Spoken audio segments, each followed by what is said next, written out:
আসসালামু আলাইকুম, কেমন আছেন সবাই? আজকে গরুর মাংস দিয়ে পাস্তা নুডলস রান্না করে দেখাবো। গরুর মাংস দিয়ে পাস্তা নুডলস খেতে কিন্তু দারুণ মজার হয়, কিন্তু এইটা আমরা সবাই পারফেক্ট ভাবে রান্না করতে পারি না। তো চলুন দেখে নেওয়া যাক একেবারে সহজ ও পারফেক্ট ভাবে গরুর মাংস দিয়ে পাস্তা নুডলস এর রেসিপিটা।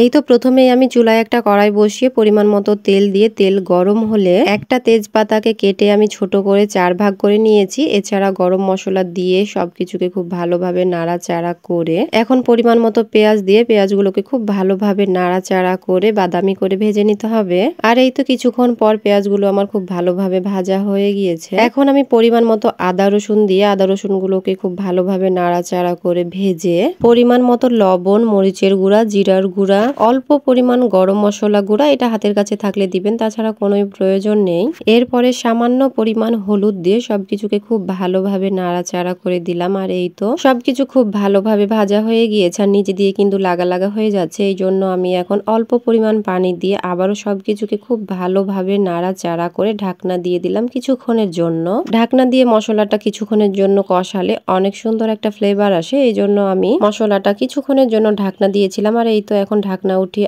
আবারও সবকিছুকে খুব ভালোভাবে নাড়াচাড়া করে নিলাম। মশলাগুলো আমার খুব ভালোভাবে কষানো হয়ে গিয়েছে, সুন্দর একটা ফ্লেভার আসছে। এই সময় আমি ছোট ছোট করে কেটে রাখা মাংসগুলোকে দিয়ে দিচ্ছি মশলার মধ্যে। আর এই তো দেখতেই পাচ্ছেন এইরকম ছোট ছোট করে আমি মাংসগুলো কেটে নিয়েছি। আপনারা আপনাদের পছন্দ অনুযায়ী কেটে নিতে পারেন। আমার কাছে মনে হয় এই কাটিংটাই সবচেয়ে বেস্ট। এরপরে এই তো মাংসগুলোকে খুব ভালোভাবে মশলার সাথে নাড়াচাড়া করে মিশিয়ে এখন আমি কিছুক্ষণের জন্য ঢাকনা দিয়ে দেব। আর এই তো মাংসগুলো আমার খুব ভালোভাবে কষানো হয়ে গিয়েছে। এই সময় আমি সেদ্ধর জন্য অল্প পরিমাণ পানি দিয়ে দিলাম। মাংসগুলো যেহেতু ছোট ছোট করে কাটা আছে, এই জন্য সেদ্ধ হতে খুব একটা সময় লাগবে না। আর এই তো এখন আমি ঢাকনা দিয়ে ঢেকে দিলাম। আর এই তো খুব ভালোভাবে মাংসগুলো কষানো হয়ে গিয়েছে। এখন আমি মাংসের মধ্যে সব পাস্তা নুডলস গুলো দিয়ে খুব ভালোভাবে নাড়াচাড়া করে মিশিয়ে নেব।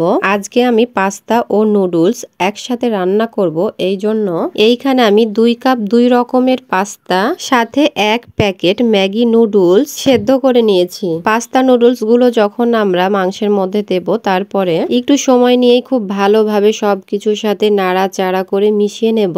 আর এই তো কিছুক্ষণ পর সবকিছু খুব ভালোভাবে নাড়াচাড়া করে আমার মশলার সাথে মেশানো হয়ে গিয়েছে। আর এই তো দেখতেই পাচ্ছেন নুডলস এর কালারই কিন্তু চেঞ্জ হয়ে গিয়েছে। তো কিছুক্ষণ পর এখন আমি 1/4 কাপ টমেটো সস, এছাড়া পরিমাণ মতো লবণ, এই সময় অবশ্যই লবণটা চেক করে নেবেন, আর প্রয়োজন হলে অবশ্যই দিয়ে দেবেন। আমার একটু লাগতো, এই জন্য এই তো লবণ আর 1 প্যাকেট যে আমি ম্যাগি নুডলস দিয়েছিলাম, সেই ম্যাগি নুডলস এর সাথে যে মশলার প্যাকেট থাকে সেই প্যাকেটটা পুরোটাই দিয়ে দিলাম। আর আমি যে এখন উপকরণগুলো দিচ্ছি অবশ্যই দেওয়ার চেষ্টা করবেন, তাহলে গরুর মাংস দিয়ে পাস্তা নুডলস এর টেস্টটা আরো অনেক বেশি বেড়ে যাবে। আর এই তো সবকিছু দিয়ে আবারও খুব ভালোভাবে নাড়াচাড়া করে মিশিয়ে নিচ্ছি। কিছুক্ষণ নাড়াচাড়া করার পর এই তো সবকিছু আমার খুব ভালোভাবে মেশানো হয়ে গিয়েছে। আর আপনাদের হাতের কাছে যদি ধনেপাতা থাকে এই সময় অবশ্যই দেওয়ার চেষ্টা করবেন, তাহলে সুন্দর একটা ফ্লেভার আসে। আমার কাছে ছিল না, এই জন্য আর দেওয়া হয়নি। আর এই তো একেবারে রেডি হয়ে গিয়েছে অনেক মজাদার গরুর মাংস দিয়ে পাস্তা নুডলস। আর আমার এই রেসিপি ফলো করে বাসায় একবার হলেও অবশ্যই ট্রাই করে দেখেন। বাসার সবাই খেয়ে অবশ্যই আপনার প্রশংসা করতে বাধ্য। আর এই তো এখন আমি একটা বাটির মধ্যে সবগুলো ঢেলে দিলাম। আর ডেকোরেশনের জন্য আমি একেবারে চিকন করে কেটে এই তো কিছু কাঁচা মরিচ দিয়ে দিলাম। এছাড়াও এই কাঁচা মরিচটা কিন্তু খাওয়ার সময় অনেক বেশি ভালো লাগে। তো গরুর মাংস দিয়ে মজাদার পাস্তা নুডলস এর রেসিপিটা যদি আপনাদের ভালো লেগে থাকে অবশ্যই একটা লাইক, কমেন্ট ও শেয়ার করে দেবেন। ধন্যবাদ সবাইকে। আল্লাহ হাফেজ।